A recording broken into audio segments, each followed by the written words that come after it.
Muri yeZimbabwe tinokuchingamidzai zvekare kune chimwe chirongwa pano paZim Facebook Secrets and Confessions. Zvakangoma hazvo vedu we TikTok iyi yatakatanga kai pane vamwe mukoma vandakataura navo, ivo vari kuti ndiri Jesu, hanzi I am Jesus Christ and the second coming yakatoitika. Regai ndikuverengerei message iyo yavakanditumidzira. Message yavo yakamira sekudai so: hanzi zita rangu ndinonzi Jesu uye zvakare ndakazvarirwa Mamutoko, ndo kwandakakurira ikoko. Ndiri mwanakomana waMwari uye ndakazvarwa ndichitaura. Chandinoda kutanga kudzidzisa vanhu ndechekuti ini handina kuzvarwa musi wa25 December. Vose avo vanoti ndakazvarwa uri musi wa25 December aiwa makarasika, asi nguva yakwana ende nguva iri kuuya inotevera muchaona kuti ndichazozviratidzira kuvanhu vose pasi rose. Ende kutanga iro rino gore ndinokurudzira vanhu kuti vange vachizocelebrata zuva rangu randakazvarwa musi wa12 December, nekuti ndo birthday rangu iroro. Ndakaberekwa mugore ra1980 uri musi wa12 December. Amai vangu vanondiudza kuti zuva iro pavakazorwadziwa nenhumbu, hanzi vakaona nyeredzi yainge ichivaima, yakaswera muswero wese wezuva ichivaima, uye zvekare zuva ivo vanoti rakamera mapapiro. Chainge chiri chiratidzo chekuti vainge vachazozvara mwanakomana waMwari. Amai vangu vakazvara vari vega, hakuna akavabatsira, asi vakabatsirwa nengirozi. Vanoti pavakapinda muimba yavo yemukati vainge vari vega. Baba vangu vanova vari stepfather vainge vasipo, vainge vari kubasa kune rimwe prazi uko kwavainge vachishanda. Amai vanoti pavakanzwa kuti vainge vava kunyanyisa kurwadziwa, pavainge vava kuda kuenda kunoudza vavakidzani vavo, ndo pavakaona ngirozi dzichibururuka kubva mudenga, ndokubva dzachizovabatsira. Vanoti pavakandizvara havana kana pain yavakanzwa, uye zvekare hapana kana ropa rakadeuka. Amai vangu vakazvara vari voga, vakanzwa izwi rengirozi iyo yakati kwavari, ndini ngirozi nhumwe yaMwari, ndatumwa naMwari kuti ndige ndichizokuudza kuti uyu mwana wangu ende ndafadzwa naye. Amai vanoti kwakabva kwachizotanga kunaya mvura yainge iine mutinhimira mheni dzichirova, asi vanoti pavakadongorera panze vakaona kuti vainge vari mukati memapapiro. Pane ngirozi yakaburuka ikabhururuka ichibva kudenga ikasvikomara pakati pechivanze kwava kukomberedza dzimba dzose nemapapiro ayo. Pavakamuka mushure mekunge mvura yagasa, vakaona kuti dzimba dzimwe dzevavakidzani vavo dzainge dzaparadzwa nemvura, asi dzavo dzimba dzainge dzisina kuparadzwa nemvura, ende pachivanze painge pakaoma, pachiita sekunge kwainge kusina kumbogara kwanaya. Vabereki vangu vainge vachienda kuchechi yeRoma, vakaenda neni kune muprista, ndokubva vachizoudzwa kuti ndainge ndiine zvipo zvandainge ndakazvarwa nazvo. Vakabvunzwa vabereki vangu kuti vainge vachigamuchira here zvipo izvozvo izvo zvandainge ndakazvarwa ndiinazvo. Baba naamai vangu vakati hongu. Amai vangu vakaudzwa kuti baba vainge vasingafaniri kuzviziva kuti ndainge ndiri mwanakomana waMwari, nekuti vaikwanisa kuzondiramba. Ndakazoti ndava kuma 18 years ndipo pandakatanga kunzwa kuti ndainge ndiine mutoro uyo wainge wakagadzikwa pandiri ndichiri mukomana wechidiki. Vamwe vangu vaitodarika nepamba vachiti handeika tinofudza mombe dzedu kumafuro, asi dzimwe nguva ndairamba zvangu. Amai votondibvunza kuti nhai Jesu, ko hauchaendi here nevamwe kuenda kunofudza mombe? Tariraone kuti mombe dzava kuziya nenzara dzingori mudanga, dzimwe nguva dzinenge dzatova kana kuma10 kana kuti kuma11 ndaingoridza muridzo. Pane ngirozi yaiuya yobva yachizovhurira mombe dzoenda dzega kumafuro. Dziriko kumafuro ikoko ndaiti kana ndikaona dzava kuda kuenda kunopinda muminda yevanhu ndaingoridza muridzo dzobva dzadzoka. Usiku zvekare ndaidzidana dzouya dziri dzega. Saka ndo zvimwe zvezvinhu izvozvo zvairakidza simba rangu. Amai vaingondiudza kuti ndaisafanira kuti ndinge ndichiratidzira simba rangu pavanhu. Vabereki vangu vakazoregedza kuenda kuchechi yeRoma ndokubva tachizotanga kuenda kuchechi yekumasowe kuzonosvika ndava kutanga kunamatawo kunguo tsvuku uko kwandichiri kunamata kusvika pari nhasi. Ndine sowe rangu iro randiinaro muno munyika ino yeSouth Africa. Ndakangozvarwa ndiri 1 nekuti mushure mekunge amai vangu vandizvara, Mwari baba vangu vakabva vachizovhara chibereko chaamai vangu. Ndakazoti ndava nemakore 23 ndo pandakaudzwa nababa vangu vari kumusoro kudenga kuti nguva yekuguma kwenyika yoswedera. Ndikanzi ndinge ndichifamba ndichibva munyika iyo yandakazvarirwa, nyika yeIjipita, ndinge ndichiuya muno munyika ndiri munzira kuti ndinge ndichidzokera kunogara pachigaro changu cheushe kuIsraeri. Saka muno mandiri munyika mugwenga ndakanzi ndinge ndichigara muno nekuda kwekuti baba vangu vari kumusoro kudenga vakati ivo vachandiratidza zviratidzo zvinokwana kuita 7 izvo zvichaita kuti ndinge ndichikwanisa kuzoziva kuti nzvimbo idzo dzainge dzichicherwa zvicherwa zvenyika zvakaita semadhaimondi uye zvekare negoridhe namambo Soromoni ndedzipi. Ndakanzi migodhi yamambo Solomoni inokwana iyo kuita 7 irimo muno muSouth Africa.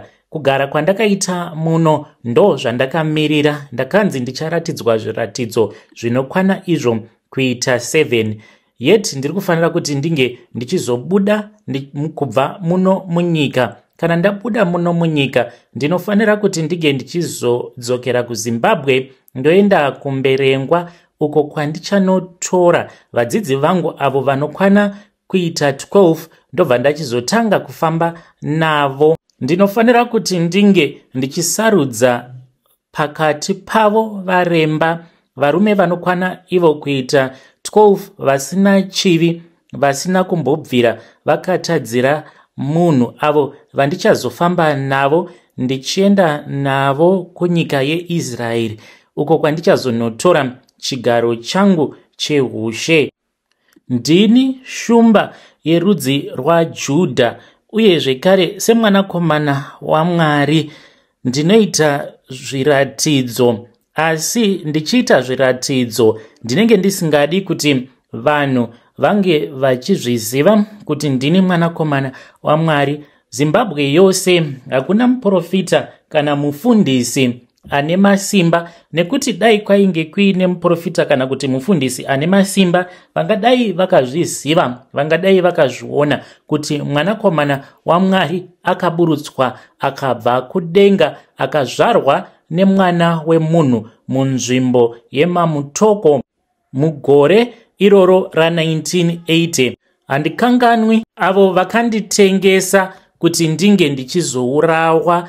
Chechi dzose idzi dzamunoona, chechi idzo dzevanhu vanopfeka matrauzi varume nevakadzi, hadzisi chechi dzechokwadi. Chechi yechokwadi iyo yandakanzi ndinge ndichizotungamirira, chechi dzekumasowe. Kana uchienda kumasowe ziva kuti unenge uchienda kuchechi yechokwadi, ndo chechi yakanzi ichange ichizotungamirira mamwe machechi ose, nekuti ichechi isingadi mari. Uye zvekare mugore ra2010 ndine chiratidzo chandakaudzwa ndikanzi naMwari, enda unotsvaka vanhu vangu avo vakabva kunyika yavo kubva kuchivi, zvishava nedomboshava kwamutare kune maJudha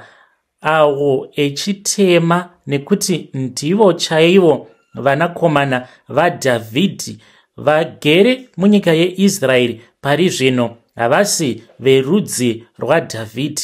Ende ini kuzvarwa kwandakaitwa inhau iyoyo yekuti Mwari vari kuda kuratidza ukuru hwavo, kuti havanei nekuti uri muchena here kana kuti uri munhu mutema. Ndakanzi ndichatungamirira rudzi rukuru tichidzokera kuJerusarema. Ndinoti kwamuri verudzi rwangu, Jerusalem is awaiting. We are kings and priests of a high order. Asi ndisati ndaenda kuIsraeri, ndichafamba ndichidaidzwa mumaparamende akasiyana-siyana. Ndichatanga nekuCape Town, muparamende yemuno muSouth Africa, uye zvekare ndichavaudza kuti I am who was, I am who is, I am who is here. Ende ndini mambo wenyu. Ndichafamba munyika dzakasiyana-siyana ndichigadzirisa zvose izvo zvakakanganisika. Farai nekuti mambo wenyu auya. Vedare ndo message iyo yandakatumidzirwa ichibva kuna mukoma vedu avo. Hanzi kunyangwe mukati ndiri munhu anopenga, asi kune avo vose vachanyora kuti uyu anopenga, murwere wepfungwa, ndinokunzwirai tsitsi, nekuti muri zvisikwa zvangu. Hamuna chamunoziva, muri mapofu, asi munofamba makasvinura muchiita sekunge musiri mapofu. Bvumai kuti muri mapofu, kuti ndinge ndichikusunungurai. Nhamo yose yamuri kuona ndinokwanisa kuipedza nezuva rimwe chete. Vose avo vamunoona, United Nations yose ichapfugama ichindinamata ini. I am the second coming, the Christ reborn. I have walked all over, kubva kwamutoko netsoka ndikauya kuno kuJoburg ndichifamba netsoka. Munoti dai ndanga ndisiri mwanakomana waMwari, munoti ndaikwanisa kuita zvinhu zvakadaro here? Uye zvekare ndichapiwa chiratidzo chekuti upfumi hwose hwainge humbori hwaMambo Soromoni, upfumi ihwohwo ndichahuwana muno muSouth Africa. I will gather my black Jews vari kumberengwa, and we shall march on Jerusalem, tichiridza hwamanda, the sound of Armageddon, and we will conquer. Ndo imwe message iyo yandakatumidzirwa ichibva kuna mukoma vedu, ivo vari kuti hanzi farai nekuti Jesu auya, kuguma kwenyika kwasvika. Strange things indeed, they do happen in this world. TikTok ichatinzwisa zvimwe. Munobvumirana nazvo here kana kuti kwete? Ingava ni Bhaibheri iro rinoti mukoma hanzi Ishe Jesu pavachadzoka tose tichavaona nguva imwe chete. Saka mukoma muri kuti kudii? Nekuti apa muri kutoita zvekutotanga kutotaura nyaya yenyu pasocial media so that murizototanga kutotrenda. Zvanga zvisingaite here kuti mungoonekwa nenyika yose kahwani sezvo muri mwanakomana waMwari? But ivo vanoti he is the King of Kings returned. Ngatizamei kuti tinge tichitaura navo mucomment section. Hanzi mukanzwa zvichinzi Ishe Jesu vaonekwa kwakati musavhunduka, nekuti pachauya mwanakomana waMwari mose muchamuona. Ngatitaurei navo mukoma vedu ava mucomment section. Strange things indeed. Rekedzei tibva taenda panyedu inotevera. Nyedu inotevera yakamira sekudai so. Hanzi makadi zvenyu mukoma, ndinokumbirawo kuti munge muchindiposterawo nyaya yangu makavigawo chitupa changu. Ininiwo mukoma, basa rangu randainge ndichiita ndaingozvitengeserawo mishonga iyi inofarirwa nevarume yekusimbisa musana. Saka ndaiwanzokutengesa mumatruck stop nemumabhodha ndichitengesera matruck driver. Nerimwe zuva ndakazotanga kutaura neumwe truck driver, akatanga achandipfimba. Ndikati kwete, ini hangu ndiri married, murume wangu iyewo aitoitawo zvekutotengesa ende achiita zveuagent zvekuclear matrucks. Ndikati zvainge zvisingaite kuti tinge tichiita chigemu chakadaro, saka akachizoti kwandiri, une murume, alright, but unombozviziva here kuti isusu vanhu vekuMalawi we are very powerful. Ndikati powerful pakaiko, pakuroya here? Akaseka akati pakuroya zvekare nepakutobatsira chaiko. Ndaona kuti unofanira kuzoita mupfumi iwe, asi chiri kunonotsa kuti unge uchizopfuma inhau yekuti murume wako ndiye ari kukudzosera kumashure. Ndati ndakakutarisa, ende pawazongotaura iwewe uchiti une murume, ndabva ndachizoratidzwa kuti murume wako uyu ane mweya uri paari, mweya uyu usingadi chakanaka. Saka ndanga ndichida kuzokubatsira pandinodzokera kuMalawi, ndichapiwa mishonga yekuti unge uchizogeza nayo. Zvechokwadi mukomana zvose izvozvo zvaainge achindiudza ndainge ndakambozviudzwa before kuti murume wangu iye ainge akazvarirwa mumhuri imomo mainge muine mweya wengozi uyo waikonzeresa kuti dzimwe nguva tingova vanhu vanosangana nemabad luck because ngozi yacho yainge ichida kuripwa. Saka zvinhu zvataigara tichingoudzwa nemaprofita akasiyana-siyana zvekare patakambobatsirwa neimwe n'anga. Saka ndakabva ndachizoti it is okay, mozongouya nayo mishonga yacho. Ndaingoti zvimwe kuda kutaurawo kwemunhu ainge amboedza kupfimba ndokubva achizorambwa.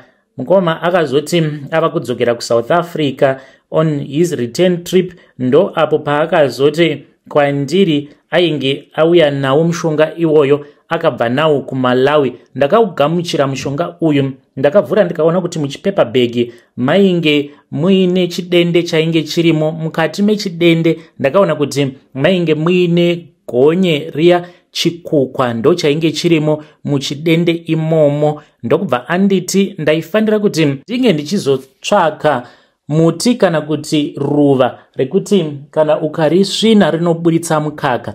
Vakanditi ndinge ndichizosvinira mukaka iwoyo. Izvi ndaifanira kuti ndinge ndichizviita kwemazuva anokwana iwo kuita 6. Ndakaita saizvozvo mukoma. Zuva renumber 7 murume wangu akadhumwa nemotikari. Mukoma nachi murume wangu akadhumwa nemotikari mubhodha, haana kukuvara, but akazoti auya kumba achitondiudza kuti iwe kozvaitika ndatumwa nemotikari. Motikari iyi kuti nditi yabva nepi handina kana kutombonzwisisa. Akangodhumwa nemotikari akadonera pasi but haana kukuvara.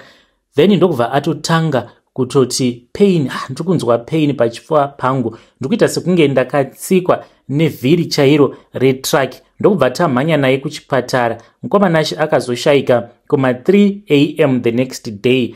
Mushure mekunge murume wangu ashayika, tainge tisitorina mari ipapo because tainge tiine kaproject katainge tichiita kumba. Ndokubva ndachizongonhonga mari. Ndakangobuda panze ndichichema ndichiripo pachipatara ipapo.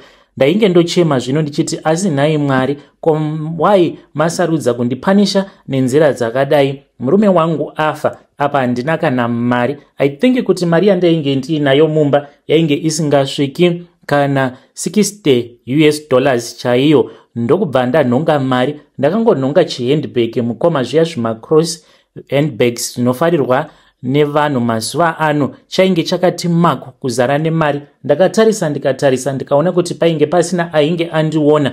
Ndakangotora mari yainge irimo, kana kuiverenga handina kukwanisa kuiverenga. Ndokubva ndatoiisa muhandbag rangu. Handina kukwanisa kuzoramba ndiripo pachipatara paya ndichitya kuti ndaikwanisa kuzosungwa. Ndakazoti ndava kumba ndichinoverenga mari iya mukoma, ndopandakaona kuti mainge muine $40,000 muchicrossbag muya, $40,000 yandakanhonga. Takaviga murume wangu, asi takati tiri kumakuva ndakanzwa izwi rake ainge achitaura neni, but aita sekunge ainge ari mumuti. Ndichaya kuti muti wacho wainge uri nechepapi because ndaitonzwa kuti murume wangu ari kutaura neni asi ari mumuti.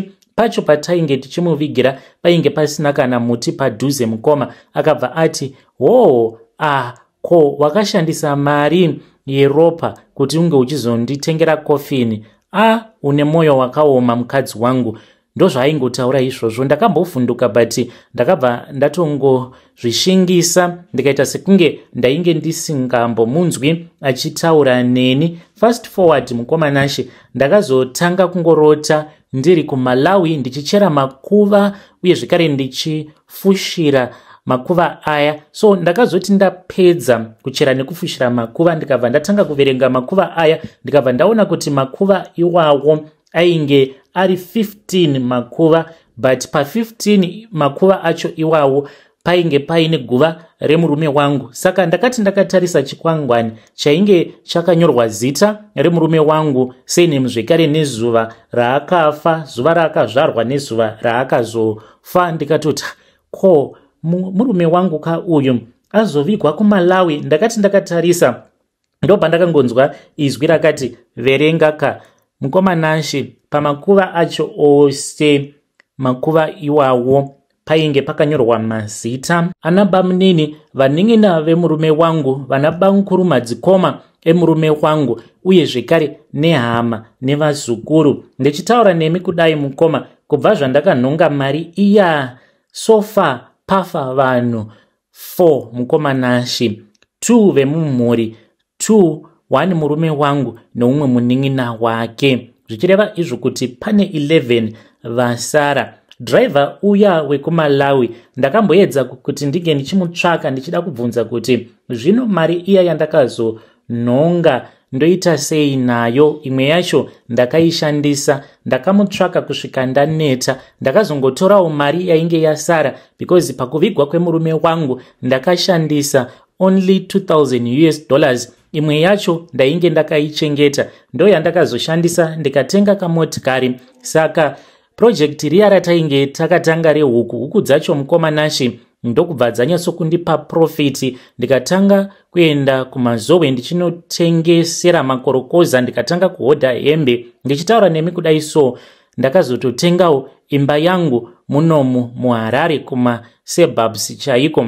Asi izvi ndo zvakaitika pakazofa murume wangu ndichizonhongawo mari. Handizivi kuti murume iyeye ndingamuwanawo sei.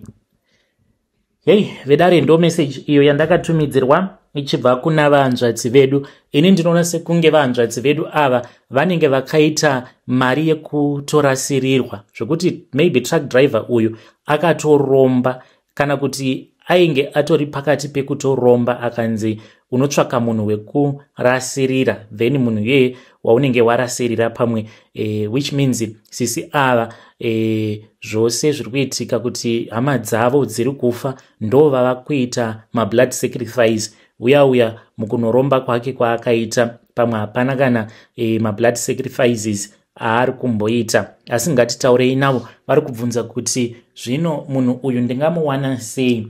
Iyeye driver wacho akandipa mishonga, vanoti ivo vainge vasina kana kumbotora mafone numbers avo. Semunhu aingoshanda mubhodha, hanzi ndaingoti ndichazomuona next time around. Pavakapiwa mishonga havana kuzombogara vakamuona. Kunhonga $40,000. Ngatitaurei navo mucomment section.